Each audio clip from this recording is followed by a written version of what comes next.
On September 16, 2017, Category 4 Hurricane Maria tore through neighborhoods in Puerto Rico, touching every person on the island in some capacity.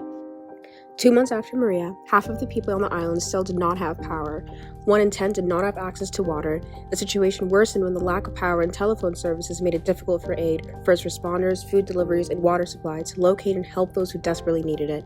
The impact of Hurricane Maria transcended physical damage.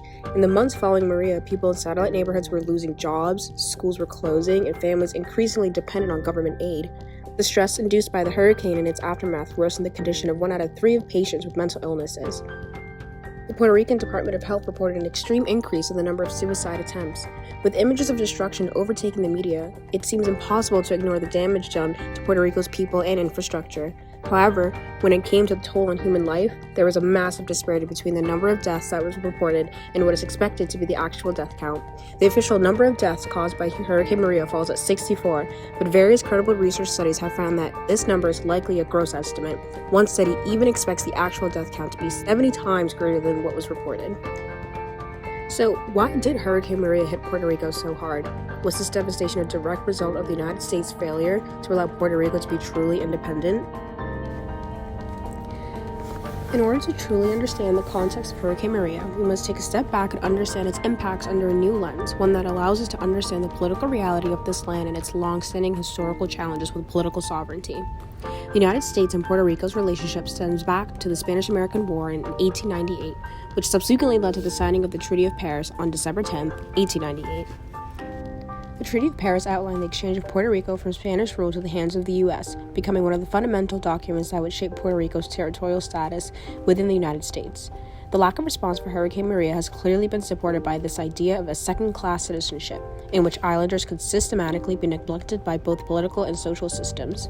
During the 1970s, U.S. President Ford pushed for the statehood of Puerto Rico, but Congress opposed it, leaving many wondering why not.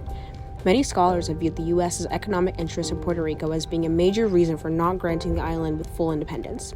This relationship is problematic as the U.S. is truly not invested in the people of the land, as would be the case if it was a state, but simply in the benefits it provides, and that at its core still speaks to the neocolonial past of the U.S. The lack of response to the destruction of Hurricane Maria is an issue regarding the unwillingness of the U.S. to recognize the obligation to protect the social and civil rights of those on the island. Hurricane Maria is more than just a disastrous hurricane in that it has been a driving force in exposing many of the deep-rooted neocolonial ties between Puerto Rico and the U.S. It has grabbed the attention of the public to the historical marginalization of those living on the island. As stated by Puerto Rican politician Ruben Martinez, 25 years are more than enough to demonstrate that Commonwealth status not only will not improve with time, but will undoubtedly get worse in economic, political, and social terms, and that day by day, it will increasingly serve the interests of the United States. Maria was the third most costly hurricane in the U.S. to have been recorded with damages estimated to exceed $90 billion. President Trump tweeted that $91 billion were sent to Puerto Rico for damages, but the White House would later actually report that the aid allocated for disaster relief following Maria was actually only $40 billion. $40 billion alone would not have been enough to restore the island and its people, but even this inadequate amount did not reach Puerto Rico, and this may be partially due to sluggish institutional processes and partisan disputes that have kept the money stuck in Washington. Governor of Puerto Rico, Ricardo Rosselló, tweeted back at President Trump arguing that Puerto Rico has not been able to spend a single dollar of the money already appropriated by Congress. And while this isn't completely accurate, Puerto Rico has only had access to about $3.7 billion from FEMA, which they used right after the hurricane in 2017. Within 9 days of Hurricane Harvey, FEMA approved $141.8 million, 5.1 million meals, and 4.5 million liters of water to its victims, whereas only 6.2 million, 1.6 million meals, and 2.8 million liters of water were after Maria. The aid and attention given to Puerto Rico immediately after Hurricane Maria clearly paled in comparison to that given to communities suffering after natural disasters in mainland U.S., and that speaks to larger issues between the United States and the Puerto Rican government. With these statistical errors and casualties and investigations on why Hurricane Maria was able to result in such large-scale issues, prolonged power outages proved to be the reason for many of the aforementioned challenges for Puerto Rico. The unprecedented power outages that was experienced on the island has proved to be catastrophic in its relation to interrupted care. Upon landfall, Maria knocked out over 80% of the island's grid system, and it took over 11 months for these outages to be completely repaired. Hospital generators were not sustainable enough to withstand the prolonged outages, forcing many emergency rooms and primary care offices throughout the island to shut its doors. Patients who relied on equipment that assisted with respiratory conditions and patients in need of continued medical care suffered significantly from the year-long power outage. Many of the criticism towards the federal officials and the Federal Emergency Management Agency from Puerto Ricans was the fact that absolutely no personnel were going into these communities that were suffering with no resources, let alone having their power outages fixed. Was Hurricane Maria a peek through the curtain to examine the impact Puerto Rico's history still continues to have on its present?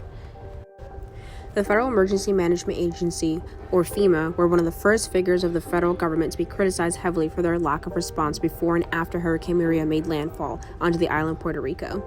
Indeed, the agency does speak to some truth in claims of being under-resourced when Hurricane Maria hit the island.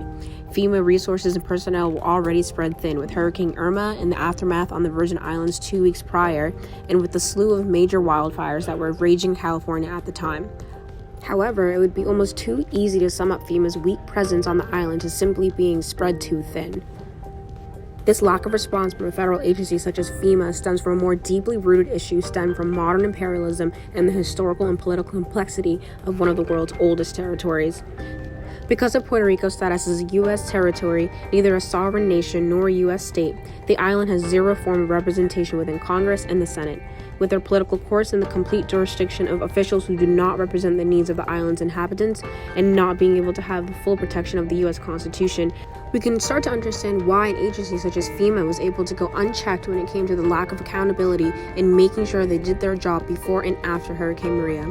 Without policymakers advocating on your behalf, accountability and insurance will always be lacking, which resulted in the U.S.'s oldest neocolonial territory to suffer from a hurricane for 2 years now. To highlight a specific example of FEMA's lack of oversight, in late July, it was reported that thousands of cases of water bottles were found undistributed in a private estate of Dorado, just 25 miles west of San Juan.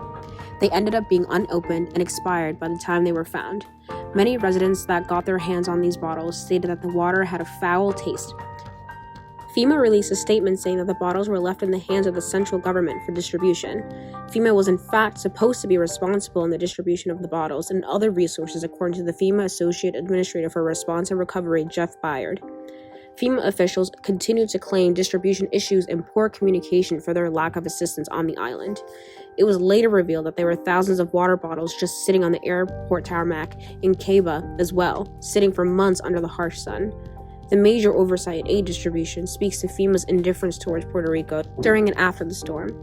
This specific example in something as basic as water distribution highlights many of the ways that federal agencies such as FEMA and the U.S. government as a whole couldn't even put in the bare minimum when it came to disaster relief. The response to the lack thereof of the mainland federal government and its designated aid organizations like FEMA defined the impact of Hurricane Maria in Puerto Rico. Maria's destruction allowed the disturbing post-colonial realities of Puerto Rico's status as a self-governed territory to surface. The United States' refusal to allow the island to be truly independent immobilized Puerto Rico as second-class citizens. It is now the end of 2019, and Puerto Rico is still fighting to remedy power outages and an expropriation of resources persisting until today. Instead of receiving funding crucial to the recovery process, that money has been tied up in Washington, and the sum that has reached Puerto Rico was only a fraction of what was needed to heal the island. Puerto Rico is neither here nor there. It is not a sovereign nation, and it is not a U.S. state. The lack of response for Hurricane Maria stems from a deeply rooted history of imperialism and modern-day manipulation at the hands of the United States government. So many of the thousands of deaths after Maria could have been prevented on the island of Puerto Rico, one that was acquired but never adequately protected.